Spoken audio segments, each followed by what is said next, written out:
आज आपका जो टॉपिक है वो है यात्रा भत्ता।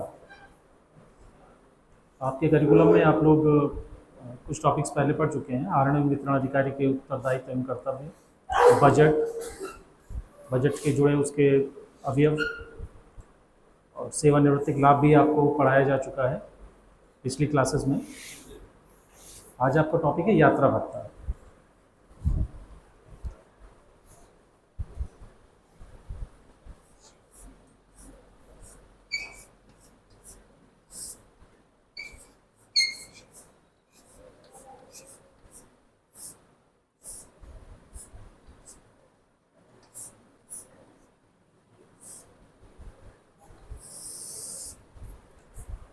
टीए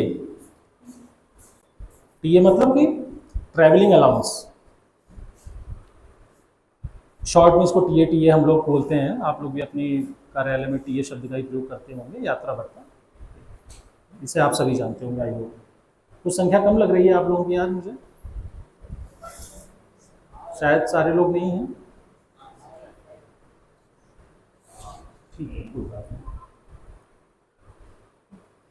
ये टीए के लिए जितने भी अभी हम टॉपिक्स पढ़ चुके हैं, ये कहीं ना कहीं हमारे, मैं ये टीए से हट के भी बात बता देता हूँ कि हम लोग जो टॉपिक्स पढ़े थे वो सभी किसी न किसी वित्तीय हस्त पुस्तिका या वित्तीय नियम संग्रह का पार्ट होते हैं।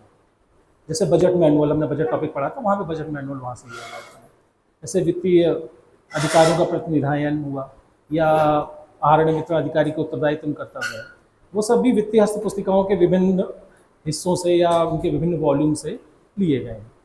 तो उसी प्रकार टीए के लिए जो वित्तीय हस्त पुस्तिका अथवा वित्तीय नियम संग्रह मौजूद है वो है वित्तीय नियम संग्रह खंड 3। आप लिख सकते हैं। इसके लिए आप कौन सी बुक रिफर करेंगे?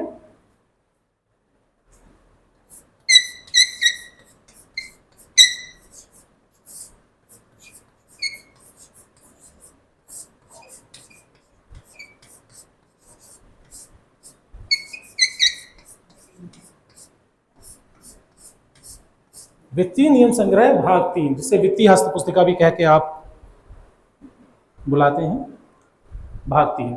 इसके साथ में ही दिनांक 5 मार्च 2019 का एक उत्तर प्रदेश सरकार का जीओ है, सबसे महत्वपूर्ण जीओ है।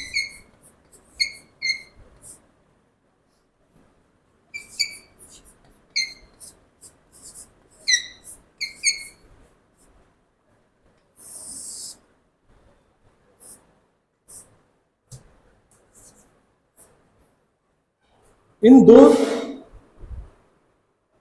वित्तीय हस्त पुस्तिका पहले और दूसरा ये जो वर्ष 2019 में 5 मार्च 2019 का जीओ है, इन दोनों को रेफर करेंगे। इन दोनों को हम आधार बनाएंगे अपने यात्रा भत्ता के टॉपिक को समझने के लिए और उसको एग्जीक्यूट करने के लिए। कार्यालय में हम यात्रा भत्ता के बिलों को बनाते समय कौन से नियमों का ध्यान रखेंगे, वो इस पुस्तक में और इस जीओ के माध्यम से आपको मिलेंगे।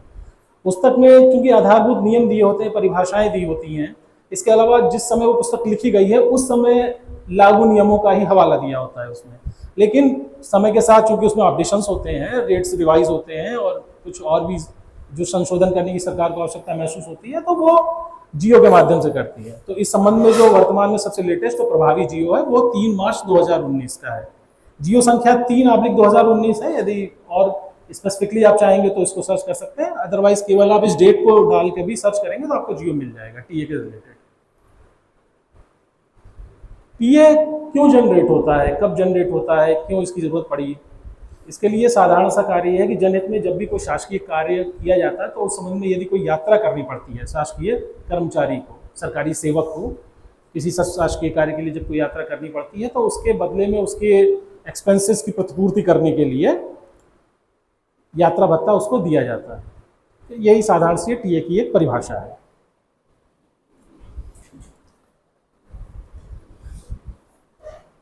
टीए किन दशाओं में उत्पन्न होगा, कब टीए दिया जाएगा, किस यात्रा में टीए दिया जाएगा, किस में नहीं दिया जाएगा, ये भी एक विचारणीय प्रश्न है। इसी के लिए हमें इन पुस्तकों को आधार बनाना पड़ता है। टीए देने के लिए सबसे पहले तो ये देखा जाता है कि सरकारी सेवक ने ये जो यात्रा की है वो शासकीय हित में है या नहीं, शासकीय कार्य के लिए की है कि नहीं। तो इसका निर्धारण कौन करेगा? ये उनके कार्यालय अध्यक्ष करेंगे। या सक्षम प्राधिकारी द्वारा जब इनको इस कार्य के लिए आदेश दिया जाएगा, यानी प्रॉपर आदेश, उचित आदेश के साथ ही वो यात्रा टीए के लिए लायबल होगी। यानी यात्रा अगर बिना अनुमति कर ली गई है, अपने मन से कर ली गई है, तो फिर आप कार्यालय में जब उसका टीए बिल प्रस्तुत करेंगे तो वो कंसिडर नहीं किया जाएगा, उस पर विचार नहीं किया जाएगा। यानी पहली बात तो है कि ये सक्षम प्राधिकारी का अनुमति होनी चाहिए, आपके पास उसका आदेश होना चाहिए टीए का, यदि आप यात्रा कर रहे हैं तो। और यदि आप आहार मित्र अधिकारी हैं तो भी टीए बिल स्वीकार करते समय इस बात को देखेंगे कि इसके लिए प्रॉपर ऑर्डर मौजूद था या नहीं था। दोनों भूमिकाएं हैं। आप आहार मित्र अधिकारी के रूप में टीए बिल की जब जांच करेंगे तो भी इस बात को देखेंगे, और जब खुद अपना टीए देंगे तो उस पर ये ध्यान देंगे कि हमें प्रॉपर ऑर्डर मिला है इस यात्रा के लिए या नहीं मिला है। ओके। टीए में जिन जिन चीज़ों का भुगतान किया जाता है वो एक यात्रा भत्ता शब्द तो सबके लिए प्रयोग कर दिया जाता है, पर इसके अंतर्गत कई अलग अलग धनराशियाँ भुगतान की जाती हैं। वो कौन सी होती है मैं आपको बताता हूँ।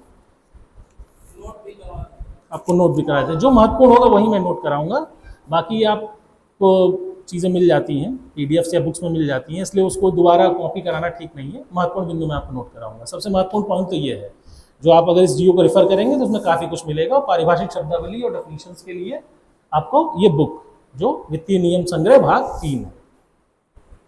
अब जैसे यात्राएं होती हैं सरकारी सेवक द्वारा, दो प्रकार की यात्राएं हो, दो या अन्य दो से अधिक भी हो सकती है। साधारण यात्रा सामान्यतः जो शासकीय कार्य के लिए की जाती है, तो इसमें जब यात्रा रेल अथवा बस से की जाती है तो रेल द्वारा जो आपको किराया आपने चुकाया है वो आनुषांगिक व्यय साथ में ये पेमेंट होता है। यदि यात्रा बस द्वारा की गई है तो बस का जो किराया होता है और आनुषांगिक व्यय उसका भुगतान किया जाता है।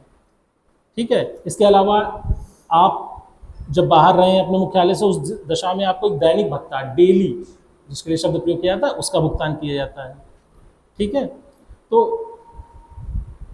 इसके अलावा यदि उस पूरी यात्रा में सड़क यात्रा से भी कुछ किया गया है, सड़क यात्रा से भी कोई यात्रा का अंश पूरा किया गया है,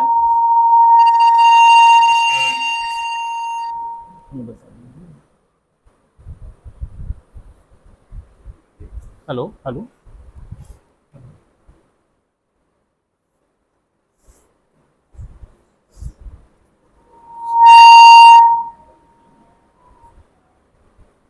हेलो हेलो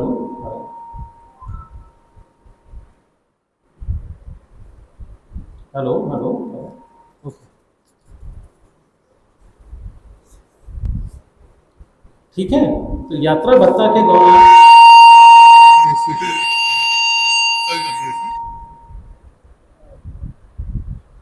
हेलो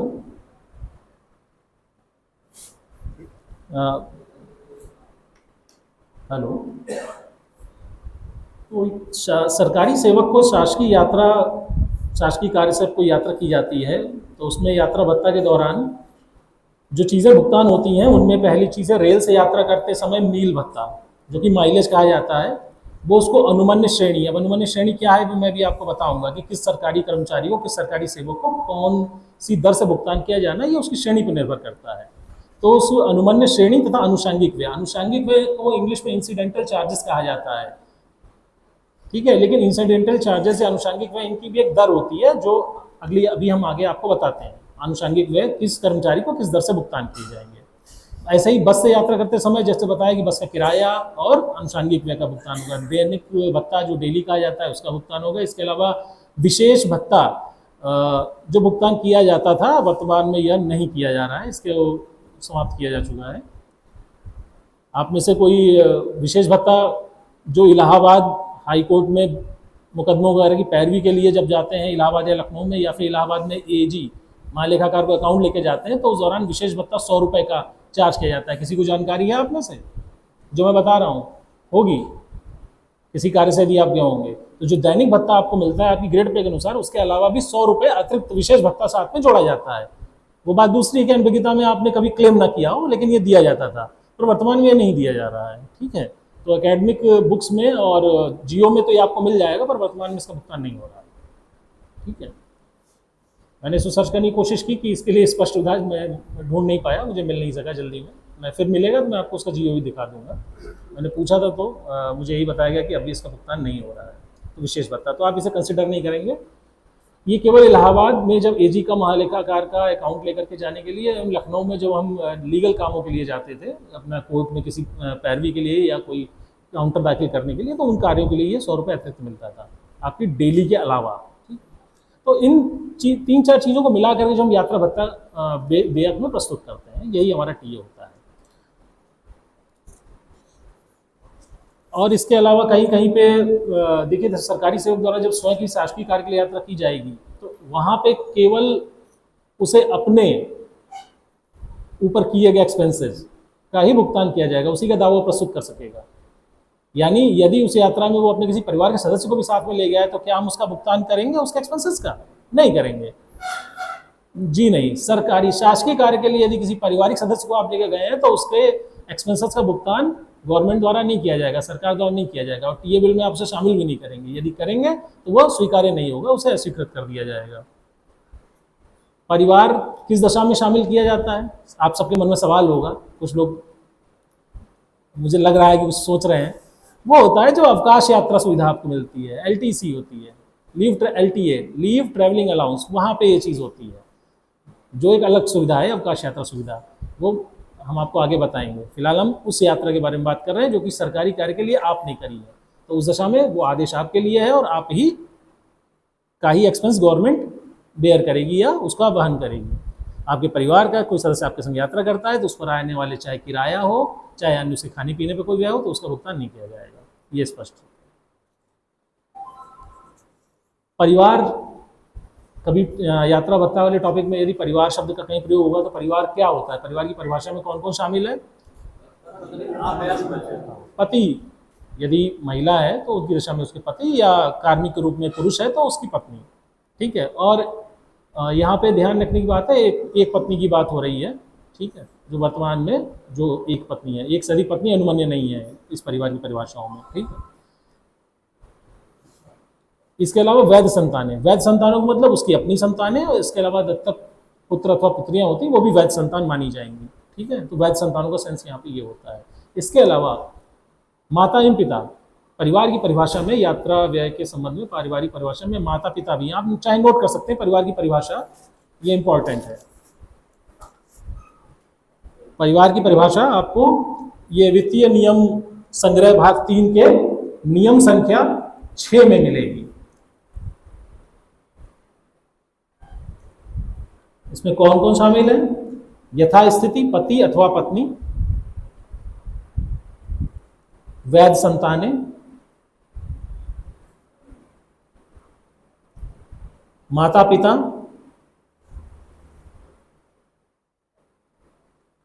बहनें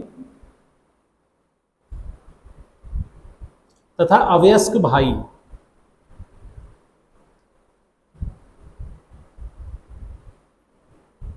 जो उसके साथ रहते हों और उस पर पूर्ण रूप से निर्भर हों।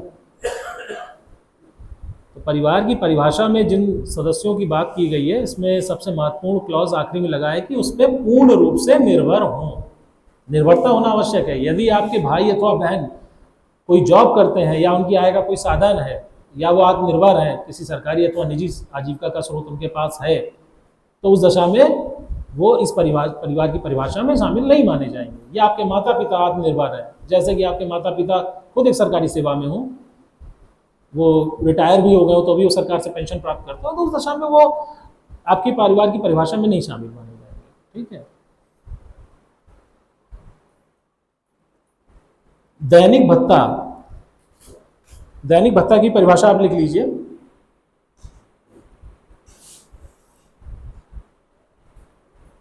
इसके लिए नियम 5 का प्रयोग होता है, या यूं कहें कि दैनिक भत्ता के बारे में नियम 5 का में व्याख्या दी हुई है।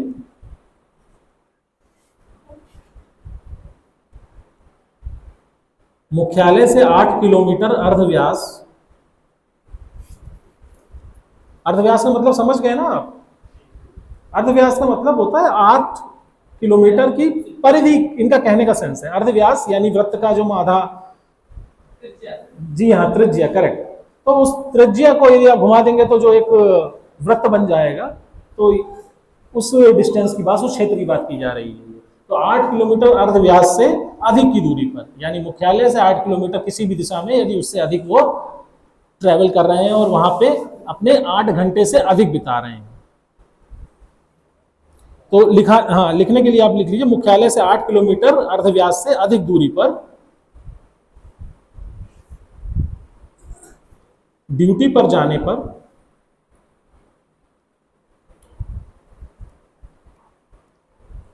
मुख्यालय से अनुपस्थिति की दशा में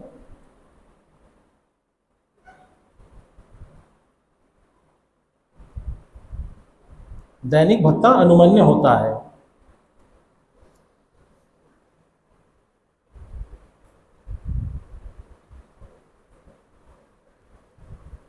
और इसका उद्देश्य दौरा करते समय, दौरा का मतलब है जिस यात्रा से वो वहां गया हुआ है, जिस उद्देश्य, इसका उद्देश्य दौरा करते समय ऐसी अनुपस्थिति के परिणाम स्वरूप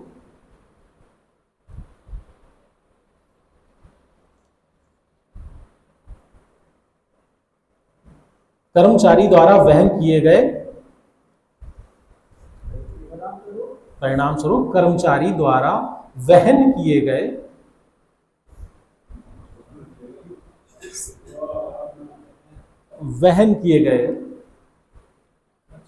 जी हाँ, खर्च किए गए सामान्य दैनिक व्यय की प्रतिपूर्ति करना होता है। सामान्य दैनिक व्यय की प्रतिपूर्ति करना होता है।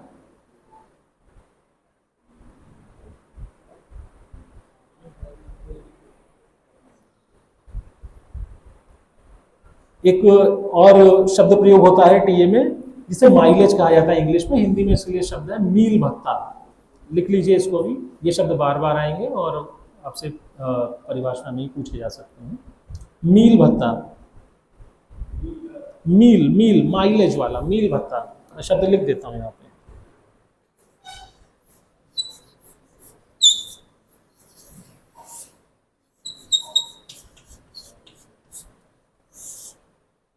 मील भत्ता, मील भत्ता की गणना यात्रा में तय की गई दूरी के अनुसार की जाती है।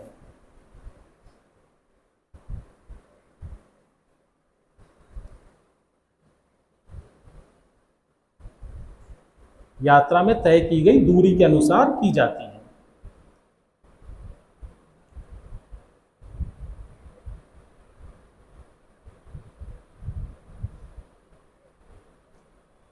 इसके लिए नियम 9A है, 9A 9A 9A।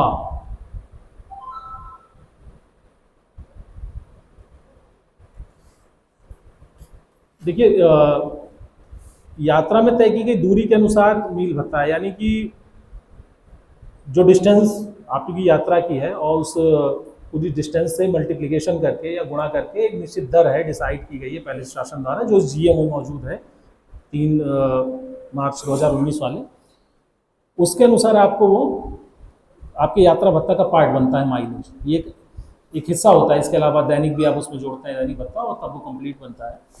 सार्वजनिक परिवहन के साधनों से ही यात्रा भत्ता अनुमन्य है। सार्वजनिक परिवहन के साधन या सार्वजनिक वाहन कहते हैं, इसके लिए नियम 11 है। नियम 11 में सार्वजनिक वाहन की परिभाषा दी है। उसका साधारण शब्दों में मतलब है रेलगाड़ी अथवा बस, जो कि सार्वजनिक परिवहन के लिए नियमित रूप से वहां संचालित होती है, जिसे आप रेलगाड़ी अथवा अन्य वाहन जो यात्रियों के परिवहन हेतु तो नियमित रूप से चलता हो। सार्वजनिक वाहन से अभिप्राय रेलगाड़ी अथवा अन्य वाहन से है जो यात्रियों के परिवहन हेतु तो नियमित रूप से चलता हो। नियम 11, नियम 11 इसमें यह सार्वजनिक वाहन की परिभाषा दी हुई है, और जिसका सरल शब्दों में आशय यही है कि रेलगाड़ी अथवा अन्य वाहन जो कि यात्रियों के परिवहन के लिए नियमित रूप से चलती हो या संचालित होती हो। अमूमन आप लोग उत्तर प्रदेश में देखते हैं और कि अधिकतर जो स्थान है वो या तो ट्रेन से कनेक्टेड है, रेलगाड़ी से माध्यम से जुड़े हुए हैं, अथवा बस के माध्यम से जुड़े हुए हैं। यूपीएसआरटीसी जो है उसकी बसेस जो चलती हैं हर रूट पे लगभग मौजूद हैं। उनके टाइमिंग्स अलग हो सकते हैं लेकिन सारे स्थान लगभग बसों से और ट्रेन से कनेक्टेड है। तो सरकार, उत्तर प्रदेश सरकार की जो यात्राएं हैं वहाँ पे चूंकि मितव्ययिता का दृष्टिकोण है, हमने बजट में चीज़ पढ़ी थी कि हमारे जो सारी वित्त व्यवस्था संचालित होती है राज्य सरकार, इसमें मितव्ययिता एक प्रमुख लक्ष्य होता है, उद्देश्य होता है, जिसे बनाए रखा जाता है हर एक्सपेंसेस के दौरान। तो यात्रा भत्ता के दौरान भी इस बात का ख्याल रखा जाता है कि मितव्ययी साधन से यात्रा की जाए, यानी जो साधन वहाँ पे मौजूद हो यात्रा के लिए उपलब्ध विकल्प, यानी एक स्थान है यदि वो कनेक्टेड है, जैसे कि एग्जाम्पल के रूप में हम हरदोई से लखनऊ को ही ले लेते हैं, या आप लखनऊ से प्रयागराज ले सकते हैं, अपने मन से कोई भी एग्जाम्पल है, उसमें उन दो स्थानों को यदि वो बस से भी कनेक्टेड है और ट्रेन से भी कनेक्टेड है तो हम इस चीज़ की तुलना पहले करेंगे कि किस साधन से यात्रा करने पे खर्चा कम आएगा या किस साधन से यात्रा करना किफ़ायती है। किफ़ायती है मतलब राज्य हित में है, राज्य का कम एक्सपेंसेस आएगा या राज्य का कम खर्चा आएगा उस यात्रा की प्रतिपूर्ति करने में। तो यात्रा के दौरान इस बात का ध्यान रखेंगे। तो आप वाहन वितरण अधिकारी के रूप में ये बात ध्यान रखेंगे कि जो टीए आए उसमें ये देखा जाए कि यदि वो स्थान ट्रेन से कनेक्टेड है तो बस की यात्रा, किस बस से यात्रा ना की गई हो, ट्रेन से ही की गई हो, और यदि बस से की गई हो तो उसके लिए सक्षम स्तर से अनुमति ली गई हो। और नियमों में आगे इस बात का भी उल्लेख है कि यदि दो स्थान दोनों साधनों से जुड़े हुए हैं, ट्रेन से भी जुड़ा हुआ है, बस से भी जुड़ा हुआ है, तो जो टीए बिल आप प्रस्तुत करेंगे, यदि आपने बस से यात्रा का प्रस्तुत किया है और ट्रेन की यात्रा का जो धनराशि है या एक्सपेंसेस वो कम है, तो आपको भुगतान किया जाने वाली धनराशि ट्रेन वाली होगी। यानी यदि ये माना जाएगा कि वो यात्रा आपने ट्रेन से की और आपको जो भुगतान किया जाने वाला यात्रा भत्ता होगा उसकी अधिकतम सीमा रेलगाड़ी से की गई यात्रा से जो एक्सपेंसेस आते हैं वहीं तक सीमित होगी। ठीक है, तो इसके पीछे प्रमुख उद्देश्य जो है वो मितव्ययिता का है, बचत का है, सरकारी धन का मिसयूज ना होने पाए और वो कोई लाभ का स्रोत ना बने, इस बात का ध्यान रखा जाना है।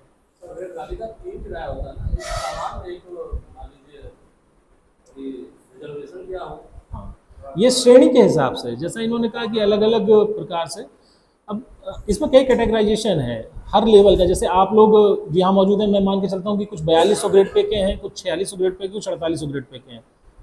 जो फ्रेशर्स होंगे नायब तहसीलदार के रूप में वो 4200 ग्रेड पे के अपॉइंटी होंगे। कुछ लोग जो प्रमोटेड होंगे 4600 या 4800 में कुछ लोग वर्क कर रहे होंगे जो अपनी, आप सभी 4200 में हैं? 4600 में, 4200 में, दो में।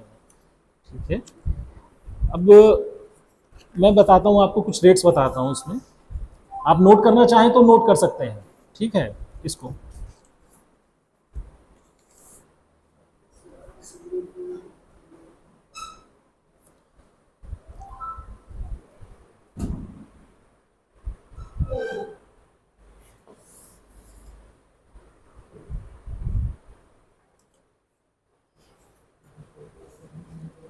जैसे आप ये दो कॉलम ऐसे बना लीजिएगा शॉर्ट में, अपने हिसाब से आप अच्छे से क्रम संख्या डाल भी सकते हैं, मैं आपको इंडिकेटिव तरीके से बता रहा हूँ। सिर्फ इस तरह दो कॉलम अपने उसमें ले लीजिए।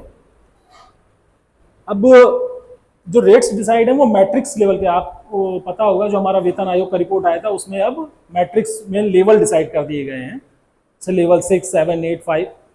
तो उस तरीके से आप जो जिस लेवल में आते हैं उसके हिसाब से अलग रेट्स डिसाइड है इसमें। तो यहाँ पे आप लेवल लिख लीजिएगा। ठीक है,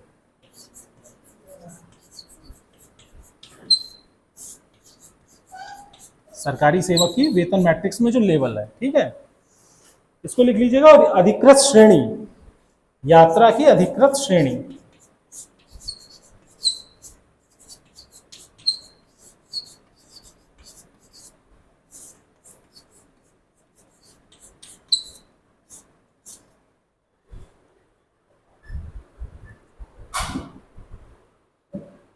इस तरह टेबल आप बना लीजिएगा। किसमें मैं आपको जो टीए के लिए जो वाहन या जो सुविधा मौजूद है वो आप इस तरफ लिख लेंगे, इधर आप लेवल लिखते चले जाएंगे इस तरह, या क्रम संख्या भी डाल सकते हैं 1 2 3 करके, ऐसे आप ऐसे एक टेबल सी बना लेंगे।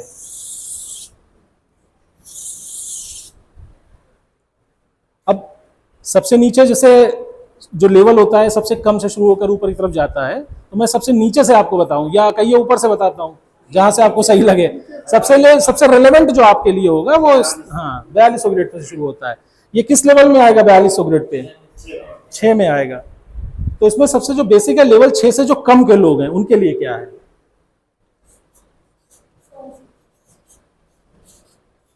आप इस तरह पहला मैं लिख देता हूं, उसी तरह मैं आगे बोलूंगा तो आप लिखते चले जाइएगा। लेवल 6 से कम, लेवल 6 से कम में कौन कौन आ जाएगा? कौन कौन से ग्रेड पे के लोग आ जाएंगे? और नीचे 1800 से लेकर 2800 ग्रेड पे वाले जितने भी इंप्लॉइज होंगे वो लेवल 6 से कम में आते हैं। ठीक है, इनके लिए जो अनुमन्य श्रेणी है रेल की द्वितीय श्रेणी। यदि ये सरकारी यात्रा के लिए इनको आदेश दिया जाता है तो ये रेल की द्वितीय श्रेणी, सेकंड क्लास से यात्रा करेंगे।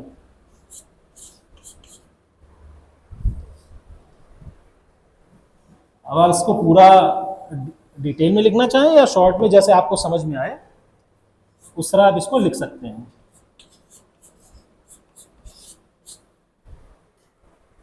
अब मैं जो अगला बताऊंगा वो ठीक इसका आप ऊपर नोट करेंगे और उसके बाद वाला उसके ऊपर और उसके क्रम से इसी तरह चलते जाएंगे।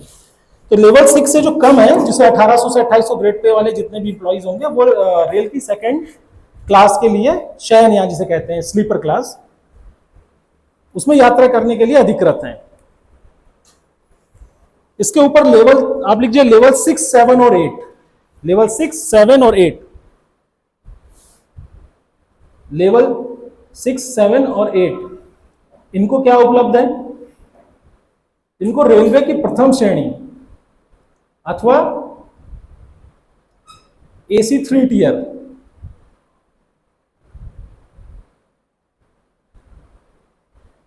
अथवा AC चेयर कार।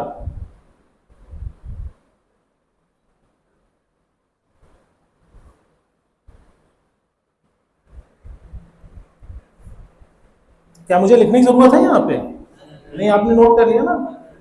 ठीक है। लेवल 6, 7, 8 में AC फर्स्ट क्लास अथवा AC 3 टियर या फिर AC चेयर कार, इन ग्रेड पेस के या इन लेवल के जो एम्प्लॉई हैं केवल इन अधिकृत श्रेणियों में ही यात्रा कर सकते हैं।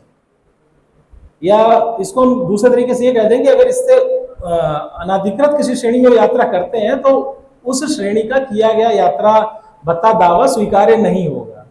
उनको जिस श्रेणी में यात्रा करने के लिए अधिकृत है केवल उसी दर से ही भुगतान किया जाएगा और उस यात्रा भत्ता को आरण्य वितरण अधिकारी या कंट्रोलिंग अथॉरिटी जो होते हैं वो उसको अस्वीकार भी कर सकते हैं। देखिए ये भी मेंशन है, मतलब जरूरी नहीं है कि यदि आपने अनाधिकृत श्रेणी से यात्रा कर ली और आपने फिर कम रेट से उसका पेमेंट लेना चाहा तो वो एक्सेप्ट कर ही लेंगे, नहीं, वो अनएक्सेप्टेबल भी है। तो ये उनकी विवेक पे है कि वो उसे अस्वीकार भी करते हैं। हाँ बिल्कुल, बिल के संग टिकट्स वगैरह लगाने का प्रावधान है। जो आपने जिन श्रेणियों में यात्राएं की हैं उसका टिकट्स आप नहीं देंगे तो कैसे माना जाएगा कि आपने यात्रा करी है?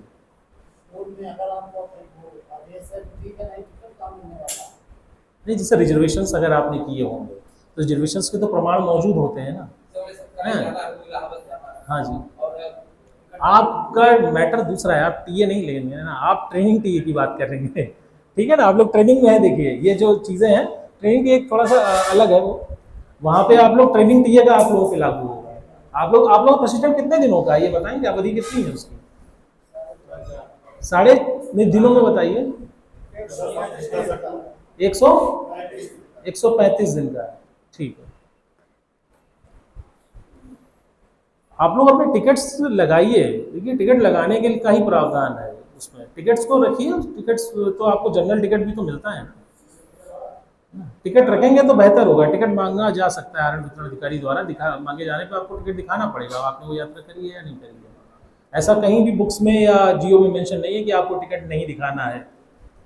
तो आप बेहतर होगा उस टिकट को रखें, चाहे वो रिजर्वेशन हो चाहे साधारण यात्रा का हो। व्यवहारिक रूप से यदि कहीं भी इस प्रकार का चलन में है कि टीए बिल पास कर दिया जाता है बिना टिकट को वो किए, तो उस पर कोई टिप्पणी करना उचित नहीं है, लेकिन मांगे जाने पे आपको वो दिखाना पड़ेगा। ठीक है, तो बेहतर है आप संभाल के रखें जब तक कि आपका दावा वो पास नहीं हो जाता है या पारित नहीं हो जाता है, स्वीकार नहीं हो जाता है। टिकट संभाल के रखिए।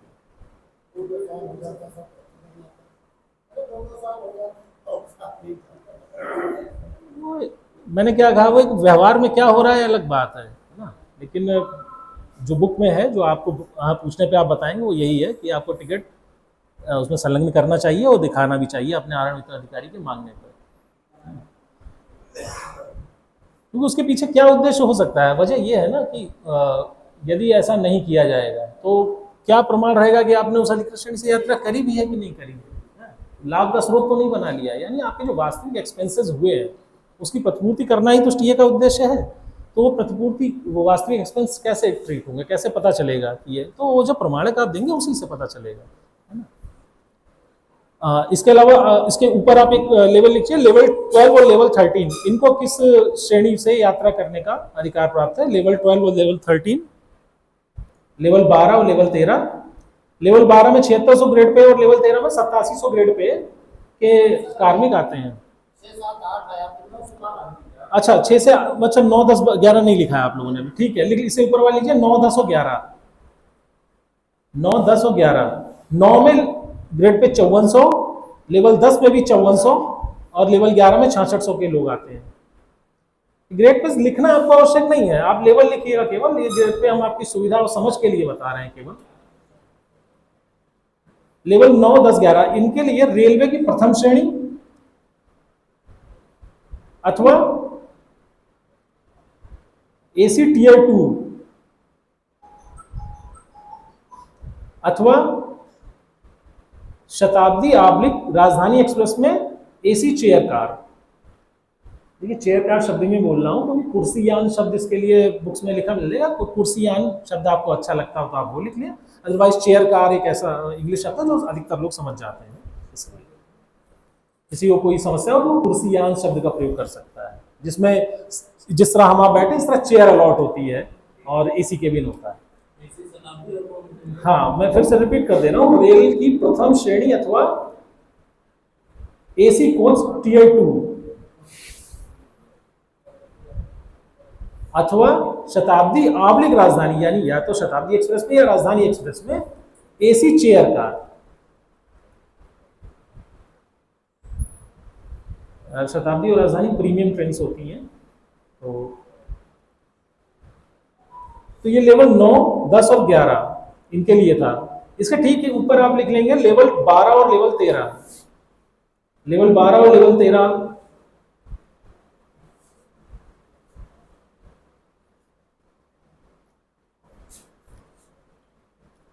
इसमें लिखेंगे रेल का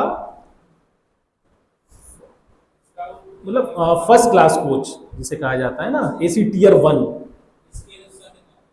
हाँ हाँ जी 12 13 के सामने लिखेंगे एसी टियर 1।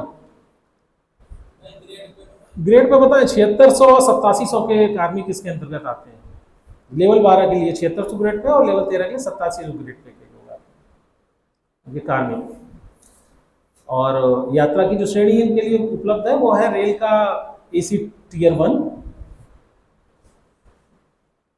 देखिए इतने 3 विकल्प बताए जा रहे हैं, इसका मतलब होता है कि उनमें से कोई एक विकल्प का प्रयोग करना है, ठीक है ना। जैसे या तो एसी टियर 1 अथवा, उसके बाद जो दूसरा बताऊं तो अथवा का मतलब होता है कोई एक ही ऑप्शन यूज किया जाएगा जैसी स्थिति हो। तो एसी टियर 1 तथा 500 किलोमीटर से अधिक की यात्रा पर वायुयान का इकोनॉमी क्लास, यानी यदि यात्रा 500 किलोमीटर से अधिक की है तो वहां पे वायुयान से भी यात्रा करने की उनको अधिकार प्राप्त है, किन्हें, लेवल 12 और 13 के एम्प्लॉइज को। तो आप लिख सकते हैं वायुयान का इकोनॉमी क्लास, इकोनॉमी क्लास जिसे कहते हैं। रेलवे में जिस तरह क्लासेस है उसी तरह वायुयान की यात्रा में भी क्लास पाई जाती है, क्लास में विभाजन है। तो वहाँ एग्जीक्यूटिव और इकोनॉमी क्लास, एग्जीक्यूटिव को बिजनेस क्लास भी कहा जाता है। तो आप यहाँ पे जो शब्द है वो इकोनॉमी क्लास है, एक तरीके से कहा जाए तो रेलवे का साधारण जो दर्जा होता है उस तरह वहाँ पे जो सबसे प्रारंभिक क्लास होती है वो इकोनॉमी क्लास होती है वायुयान की यात्रा में। तो आपने लिख लिया होगा एसी टियर 1 तथा 500 किलोमीटर से अधिक की यात्रा पर वायुयान का इकोनॉमी क्लास, अथवा यहाँ पे अथवा लगा सकते हैं, अथवा शताब्दी और राजधानी एक्सप्रेस का एग्जीक्यूटिव क्लास, यानी शताब्दी और राजधानी एक्सप्रेस का एग्जीक्यूटिव क्लास भी विकल्प के रूप में उपलब्ध होता है लेवल 12 और लेवल 13 के एम्प्लॉइज को।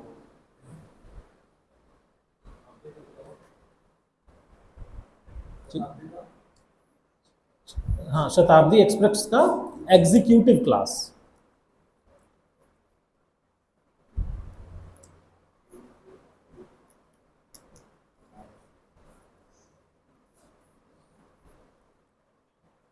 ठीक है, इसके ठीक ऊपर आप आइए, लेवल 13 का और लेवल 14। लेवल 13 का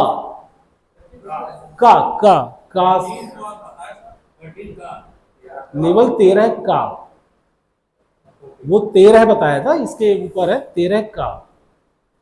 और लेवल 14, ये दोनों एक वर्ग में रहेंगे। लेवल 13 का में 8900 ग्रेड पे के और लेवल 14 में 10,000 ग्रेड पे के कार्मिक पदस्थ होते हैं, कार्य करते हैं। इनके लिए जो सुविधाएं या यात्रा की जो श्रेणी उपलब्ध है आप नोट करिए। वायुयान का इकोनॉमी क्लास,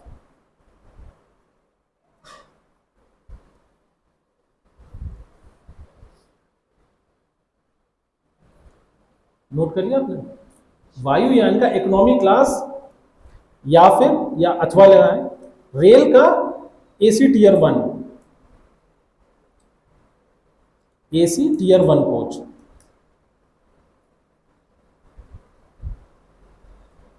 अथवा राजधानी या शताब्दी का एग्जीक्यूटिव क्लास।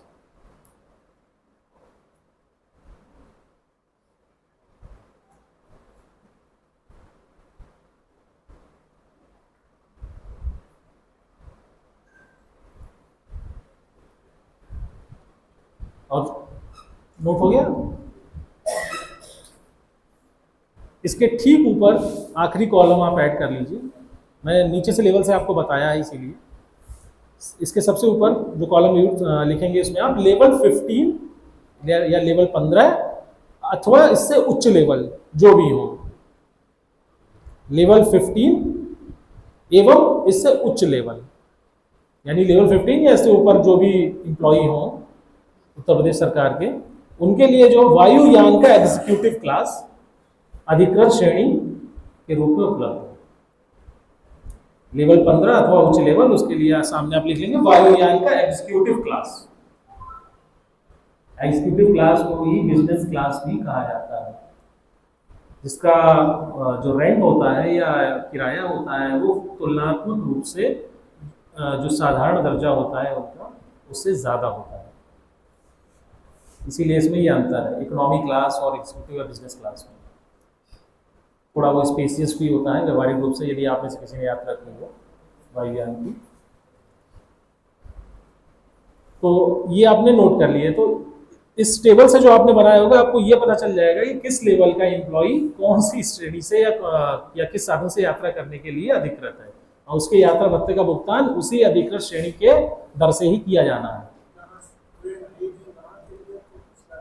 जहाँ पे ट्रेन नहीं है वहाँ पे बस के सार्वजनिक साधन के रूप में बस का प्रयोग है। ठीक है, उसमें भी आप नोट कर सकते हैं जो स्थान रेल से जुड़े हुए ना हो, लिख लीजिए, मैं बताता हूँ सरल भाषा में, जैसे आपको भाषा सही लगे लिख लीजिए। मेन उद्देश्य है या मुख्य उद्देश्य है आपको वो सेंस समझ में आना चाहिए, वो बात आपको समझ में आनी चाहिए। जो स्थान रेल से जुड़े ना हो, जो स्थान रेल से न जुड़े हुए हों, वहां तक यात्रा हेतु वातानुकूलित बस द्वारा यात्रा करने के लिए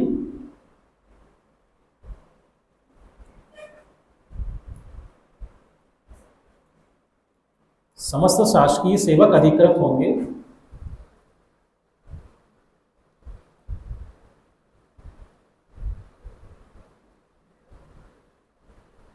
रिपीट कर देता हूं, ऐसे स्थान जो रेल से न जुड़े हुए हों वहां तक यात्रा हेतु वातानुकूलित बस द्वारा यात्रा करने हेतु समस्त शासकीय सेवक अधिकृत होंगे।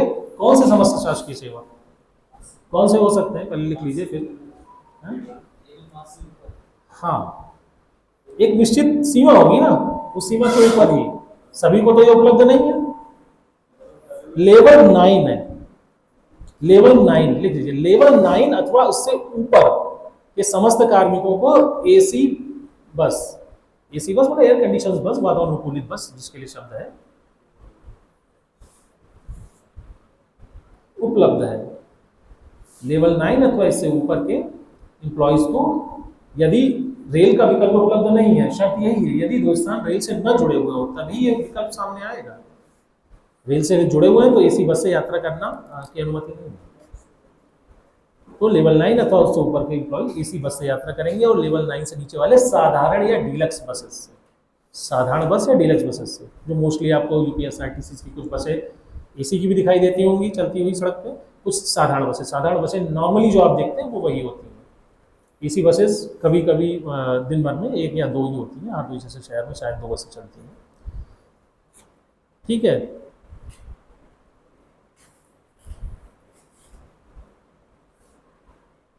तो ये तो श्रेणियां हो गई आपकी। अब वो बात मैंने आपको बता भी दी थी, यदि स्थान बस और रेल दोनों से जुड़े हो तो आपको कंपैरेटिवली बस को ट्रेन को चूज करना है, ट्रेन से ही जाना है। और यदि आप किसी वजह से बस से जाते हैं तो आप अपने अधिकारी से इसकी अनुमति लेंगे। इसके अलावा वो जो आपको टीए अलाउ करेंगे वो देखेंगे कि जो टीए आपको दिया जा रहा है वो ट्रेन वाले टीए से ज़्यादा ना हो। ठीक है, इस बात का ख्याल रखना है। अच्छा, टीए मतलब ड्राइविंग अलाउंस के बिल में एक प्रमुख पार्ट होता है आनुषंगिक व्यय का, इंसिडेंटल चार्जेस कहते हैं उसको। ठीक है, ये नियम 23(1) के तहत है, ये मतलब उपनियम 23(1) है इसका, इंसिडेंटल चार्जेस का, आनुषंगिक व्यय का। और इसमें भी आप ऐसे टेबल बना लीजिएगा जिस तरह मैंने ये टेबल आपको ड्रॉ करी है। यहाँ पे आप फर्स्ट कॉलम में लिखेंगे ग्रेड वेतन, ग्रेड वेतन या लेवल लिख लेंगे, जैसे आपने लेवल लिखा है सरकारी सेवक का वेतन लेवल।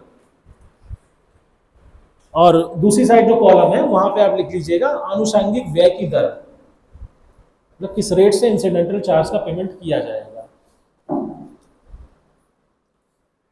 केवल 3 कॉलम रहेंगे।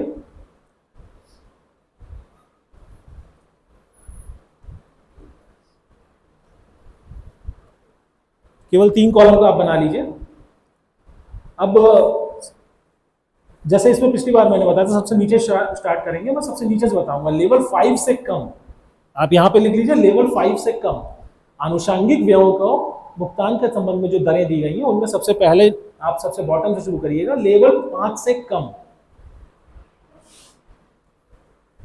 लेवल 5 से कम उनको, और उस तरफ लिखेंगे आप 30 पैसे प्रति किलोमीटर, 30 पैसे प्रति किलोमीटर।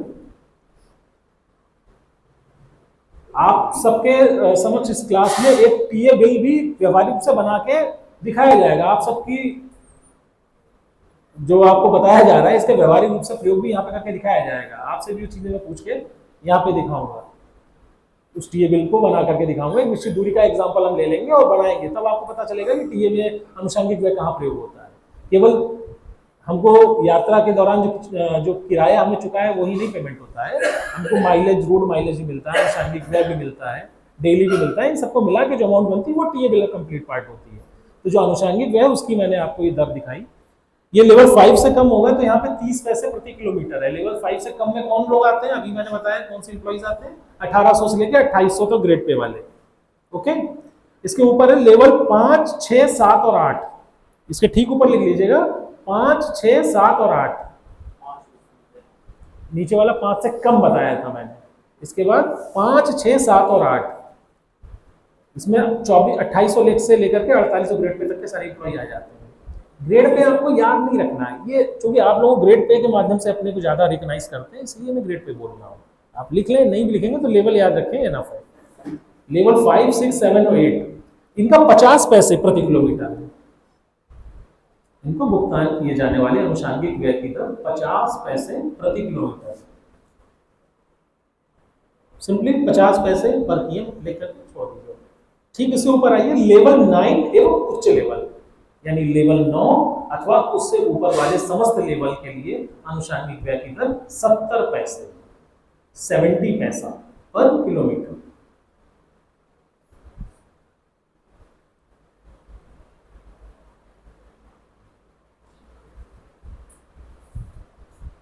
नोट हो गया? देखिए, मेरी बात पे ध्यान दीजिए आप सब कि रेलवे एवं रेल अथवा बस से की गई यात्राओं, ये सड़क मार्ग से की गई यात्राओं के लिए ही आनुषंगिक व्यय का भुगतान किया जाता है। यदि यात्रा हवाई मार्ग से की गई है तो वायुयान से की गई है तो अनुषांगिक व्यय का पेमेंट नहीं होगा, यानी जो टीए बिल प्रस्तुत होगा उसमें अनुषांगिक व्यय इंसिडेंटल चार्जेस नहीं लगेंगे, उसकी गणना नहीं की जाएगी। यदि वो शामिल है तो वो बिल अस्वीकार होगा या उसको कम करके उस बिल को बनाया जाएगा। ठीक है, तो आप ये नोट कर लीजिए, ये 3 मार्च ये 2019 का जो शासनादेश है 5 मार्च वाला, उसी में ये चीज मेंशन है कि हवाई यात्रा के दौरान आनुषांगिक व्यय का भुगतान नहीं किया जाएगा। ये आपसे पूछा जा सकता है बहुविकल्पीय प्रश्न में कि क्या हवाई यात्रा की गई है तो वहां पर आनुषांगिक व्यय का भुगतान होगा। ये 4 चीजें पूछी जाएंगी कि इनमें से क्या भुगतान नहीं किया जाएगा। हाँ, दैनिक भत्ता यानी डेली, तो डेली का पेमेंट होगा। ठीक है, हाँ उसके लिए मैं बता रहा हूँ जितना हिस्सा जैसे कि आपने कुछ हिस्सा ट्रेन से आपने यात्रा करी, इसके अलावा कुछ पार्ट उसका ऐसा था, एग्जाम्पल व्यवहारिक रूप से ही लेते हैं, जैसे आप यहाँ से इलाहाबाद गए तो इलाहाबाद तक तो आप ट्रेन से गए, फिर वहाँ से आपको एजी ऑफिस जाना है। ठीक है, तो एजी ऑफिस तक की जो दूरी है वो तो आपको ऑटो टेम्पो या बस से व्यवहारिक रूप से करनी पड़ेगी, तो उसके लिए आपको रोड माइलेज मिलता है। ठीक है, रोड माइलेज का जो रेट होता है वो आप नोट कर लीजिए, मैं बता देता हूँ। सबसे जो मुख्य रूप से प्रयोग किया जाता है इसके लिए अल्प दूरी की यात्राओं जैसे कि निवास अथवा गंतव्य स्थान से रेलवे, देखिए अल्प दूरी की यात्राओं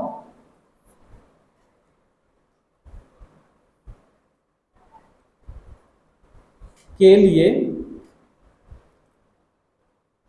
अल्प दूरी की यात्राओं के लिए वास्तविक दूरी के आधार पर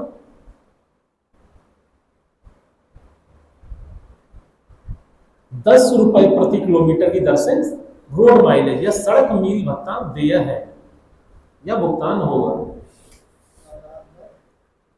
अल्प दूरी यात्राओं के लिए वास्तविक दूरी के आधार पर, वास्तविक दूरी यानी इतनी दूरी आपने तय की है, वास्तविक दूरी के आधार पर 10 रुपए प्रति किलोमीटर, यानी 1 किलोमीटर के 10 रुपया, यानी यदि 5 किलोमीटर गए हैं तो 10 × 5 50 रुपया। ठीक है, सड़क मील भत्ता देय होगा, इसको रोड माइलेज कहा जाता है।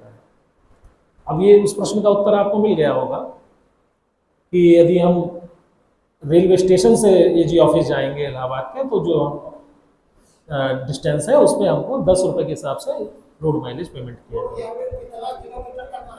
हाँ जी,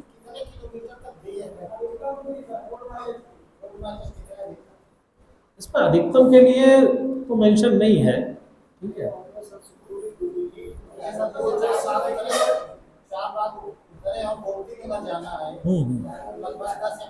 हाँ तो वो आपका है, 10 से 15 किलोमीटर, उसमें अधिकतम सीमा नहीं दी हुई है।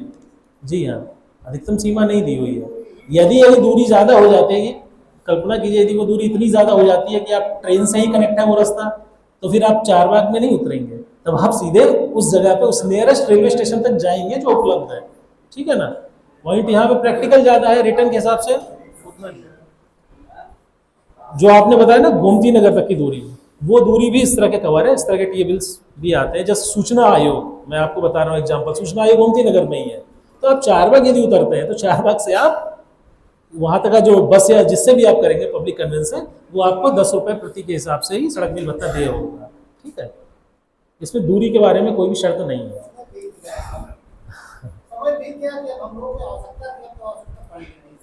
देखिए ये आपके सिलेबस का पार्ट है, इसलिए चीजें बताई जा रही हैं। इसके अतिरिक्त आप लोग जब बिल बनाते हैं तो भी जो यात्रा देय के इसके लिए बजट की डिमांड करते हैं, बजट मिलता है तभी आपको मिलेगा, है ना।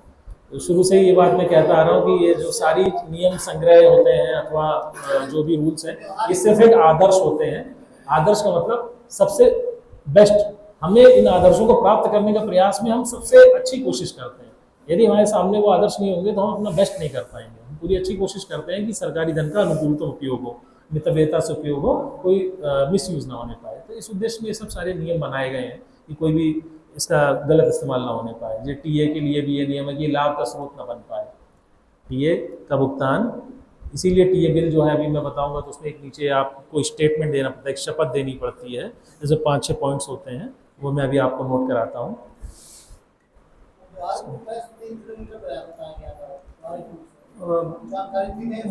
नहीं, ज़्यादा का भी पेमेंट हो जाता है, नहीं ऐसा नहीं लिखा हुआ है कहीं। चलिए ऐसे यदि देखिए यदि सरकारी वाहन से यात्रा कर रहे हैं, कभी कभार ये भी आता है, यदि सरकारी वाहन से यात्रा करी गई है तो उस दशा में जो माइलेज होता है वो अनुमान्य नहीं होता है। ठीक है, जैसे जो किराया आपने भुगतान ही नहीं किया ना, जब आपने ट्रेन अथवा बस से यात्रा करी होती है तब तो आपका किराया पड़ा है, तब तो आप भाई आपकी जेब से आपको किराया वहन करना पड़ा, तब तो आप पेमेंट लेंगे, तब तो दावा करेंगे। लेकिन यदि सरकारी वाहन से, जैसे आपका गवर्नमेंट व्हीकल कोई जा रहा है, आपकी सरकारी गाड़ी जा रही है, उससे आप कोई यात्रा कर रहे हैं, तो उस दशा में आपको जो रोड माइलेज उसका पेमेंट नहीं होगा, माइलेज का पेमेंट नहीं होगा, केवल दैनिक भत्ता मिलेगा डेली। ठीक है, दैनिक भत्ते का पेमेंट होगा, माइलेज का पेमेंट नहीं होगा, इंसिडेंटल चार्जेस का पेमेंट होगा, बट रोड माइलेज नहीं मिलेगा। जिस चीज पे आप लोगों को कभी भ्रम हो या लगे कि इस पे क्या हो, तो यदि बुक्स में भी ना मिले तो एक साधारण, जिसे कहते हैं समझ का भी इस्तेमाल कर लिए कर सकते हैं आप, कि आप ही सोचें कि क्या वो पेमेंट हमें किया जाना चाहिए, क्या वो हमें मिलना चाहिए। ऐसा आपको खुद ही पता चल जाएगा कि हमने अगर सरकारी वाहन से कोई यात्रा की है तो हमें हमें टिकट खरीदा ही नहीं, हाँ, हमने बस या रेल का कोई टिकट नहीं खरीदा, तो हमें क्यों मिलेगा वो पैसा। वही नियम में भी लिखा हुआ है कि उसका पेमेंट नहीं किया जाएगा। तो ये कुछ बहुत सारे नियम है, सामान्य समझ पे भी निर्भर करते हैं। हाँ, वो मिलेगा जी, मैंने कहा ना डेली, जिसे दैनिक भत्ता कहते हैं वो पेमेंट होगा आपको, बस मील भत्ता माइलेज नहीं मिलेगा जो दूरी के अनुसार होता है। अच्छा, जो डेली होती है दैनिक भत्ता होता है, इसकी भी कुछ दरें होती हैं, ये भी लिख लीजिए, जिससे कि हम जब टीए बनाए तो कम से कम आप एक टीए हमारे सामने बनते देखेंगे। हो सकता है वो इस क्लास में पॉसिबल ना हो, कल की क्लास में बनाऊं, क्योंकि समय थोड़ा सा कम है। दैनिक भत्ता की जो दरें होती हैं, इसके लिए आप 4 कॉलम बना लीजिए। ऐसे मैंने आपको 2 कॉलम बनाए थे, आप 4 कॉलम्स आप क्रिएट कर लीजिए।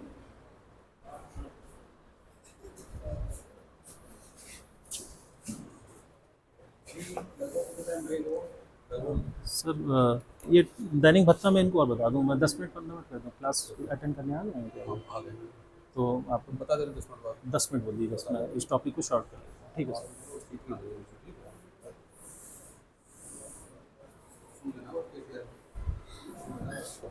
जी, हेलो। देखिए, दैनिक भत्ता की दरें ये भी हमारे 5 मार्च 2019 के शासनादेश में ही वर्णित है, इसलिए टीए के लिए आपका जो 5 मार्च 2019 का शासनादेश है, आप डाउनलोड करके कहीं से भी उसको पढ़ सकते हैं, होगा उसको स्टडी करेंगे, वही आपका संदर्भ ग्रंथ हो जाएगा। ठीक है, मैं आपको, हाँ जी, ग्रुप वगैरह में सब कुछ आप लोग पहले से इतने देख रहा हूँ कि चीज़ों से मतलब जानकार है, विज्ञ है, वेल नोन है, तो हमें भी बताना आसान होता है, और आप लोग तो पहले से जानते हैं, तो बड़ा अच्छा लगता है कि आप चीज़ें समझ भी रहे हैं। हाँ, बाकी कोई ऐसी कोई रॉकेट साइंस नहीं होती है इन चीज़ों में, सिंपल रूल्स हैं, उनको हमें फॉलो करना है। ठीक है, जब कोई डिस्प्यूटेड विषय होता है तो उसके लिए भी आप अपने जो उच्च अधिकारियों को वो चीज़ प्रस्तावित करते हैं। हेलो।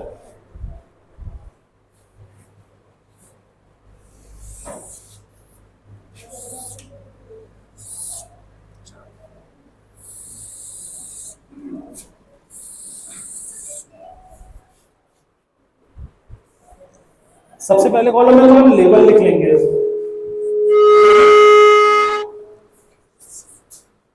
लेवल किसका? सरकारी कर्मचारी के या कार्मिक के वेतन का लेवल, वेतन मैट्रिक्स में जो उसका लेवल है। हेलो, हाँ, लेवल आप लिख लेंगे। लेवल के बाद का वर्ग, का वर्ग, ये वर्ग कौन सा है? शहरों का, जिलों का, जनपदों का। का वर्ग, खा वर्ग, का वर्ग में भी कुछ जनपद आते हैं, खा वर्ग में भी आते हैं। और तीसरा है साधारण दर। साधारण दर मतलब जो का या वर्ग, खा वर्ग में नहीं आते हैं।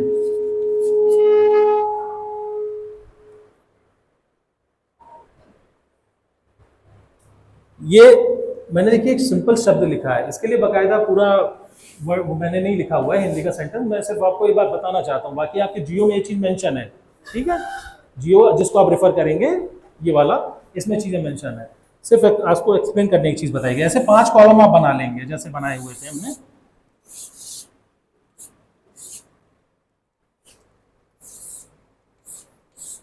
सबसे नीचे वाले कॉलम से स्टार्ट करेंगे, जैसे पहली बार किया था हम लोगों ने।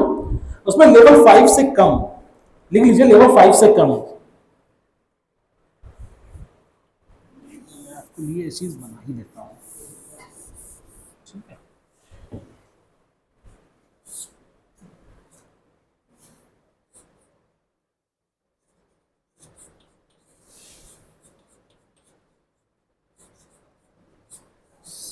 कम, लेवल 5 से कम, यानी वो कार्मिक जो कि लेवल 5 से कम यानी 4, 3, 2 या 1 में मौजूद है, ठीक है, वो अगर क वर्ग के नगरों की यात्रा करते हैं। क वर्ग के नगर कौन से हैं, मैं पढ़ देता हूं आपके सामने, जिसमें कानपुर, लखनऊ, आगरा, वाराणसी, प्रयागराज, बरेली, गोरखपुर, मेरठ, नोएडा, नोएडा जो गौतम बुद्ध नगर भी कहा जाता है, और गाजियाबाद, ठीक है, इन नगरों के ये का वर्ग में आते हैं।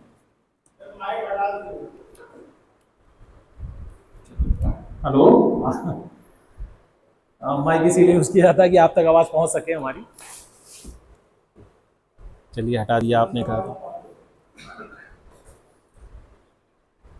इसमें लेवल 5 में आप लिख लीजिए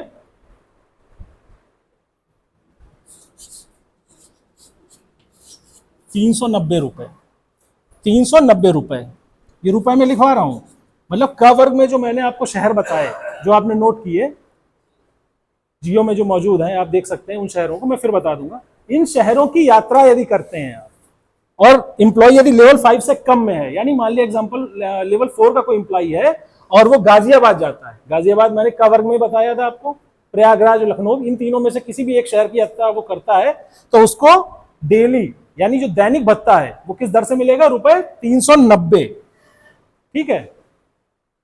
ख वर्ग में आते हैं कौन कौन से शहर, इसमें मंडल मुख्यालय आते हैं उन शहरों के अलावा जो क वर्ग के थे। मंडल मुख्यालय कौन कौन से, जैसे अयोध्या वर्तमान में, जो उस समय फैजाबाद हुआ करता था, अयोध्या, फिरोजाबाद, मुजफ्फरनगर, फरुखाबाद, मथुरा, सहारनपुर, अलीगढ़, मुरादाबाद, झांसी, रामपुर, इन शहरों के नाम दिए हुए, ठीक है। ये शहर आते हैं ख वर्ग में। तो ख वर्ग में यदि वो यात्रा करेगा तो 300 रुपए, मैं इससे हटा देता हूं आपको,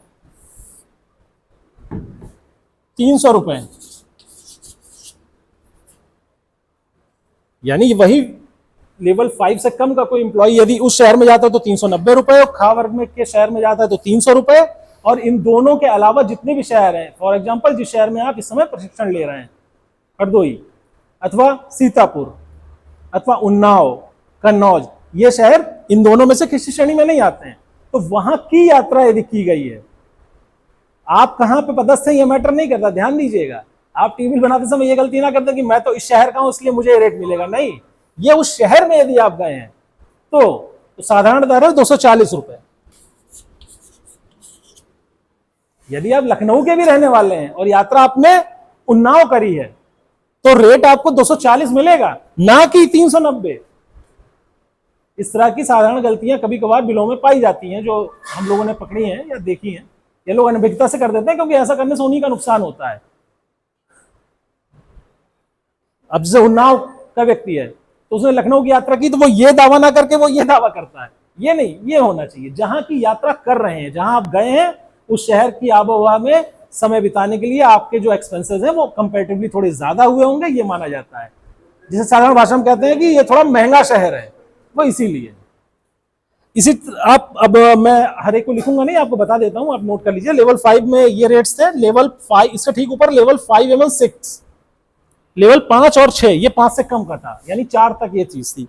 लिखिए 5 और 6 के लिए क्या क्या रेट्स होंगे मैं बता दे रहा हूं, जल्दी से लिख लीजिए, आपके अगले टीचर आ रहे हैं। लेवल 5 और 6 में 600 रुपए, 480 रुपए और 390 रुपए। 600 रुपए, 480 रुपए और 390 रुपए।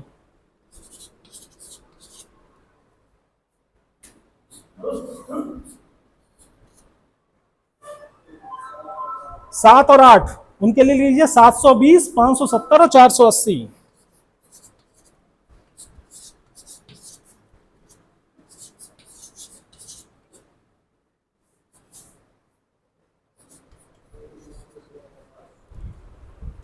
दस, 9, 10, 11, 12,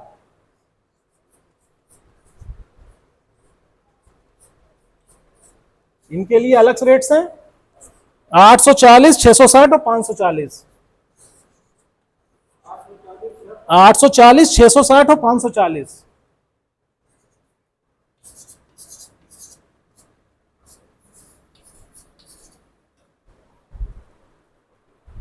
और 13 एवं उससे उच्च लेवल 13 एंड अबव,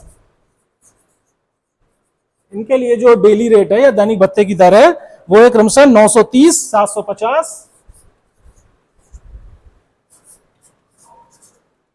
और बताइए ये तो है आपके पास 600 रुपए। ठीक है, तो जो ये बिल हम बनाएंगे इन सारी चीजों का उद्देश्य यही है कि हम अपना बिल प्रस्तुत करें तो वो सही हो, और जब दूसरे का बिल हमारे पास आए एज ए डीडी हम चेक करें तो हम उसके रेट चेक कर पाए। सारा जो उद्देश्य है क्लास का यही है, इस टॉपिक का भी यही है। तो इस तरह के रेट्स हैं, तो हर लेवल के हिसाब से हर शहर जिसमें आप यात्रा करेंगे ये रेट्स मौजूद हैं।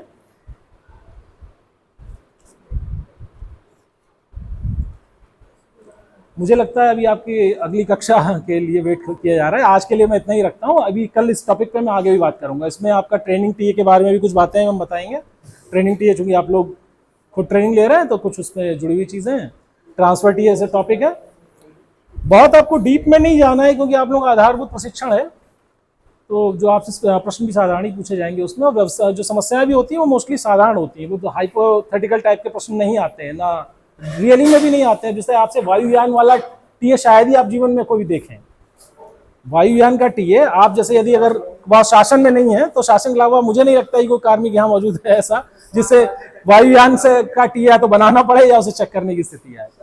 हाँ सभी को बस 7 और 8 वाली स्थितियां हैं, तो इसलिए कल एक टीए हम बनवा के भी आपको दिखाएंगे यहीं पे आपके सामने, जिससे आपसे यदि कोई सवाल सिंपल आ जाए कि एक व्यक्ति ने ऐसे यहाँ यात्रा की तो आप टीए बना के दिखाइए तो आप बना लेंगे बस। ठीक है, आज के लिए इसे इतना ही रखते हैं, कल मुलाकात होगी।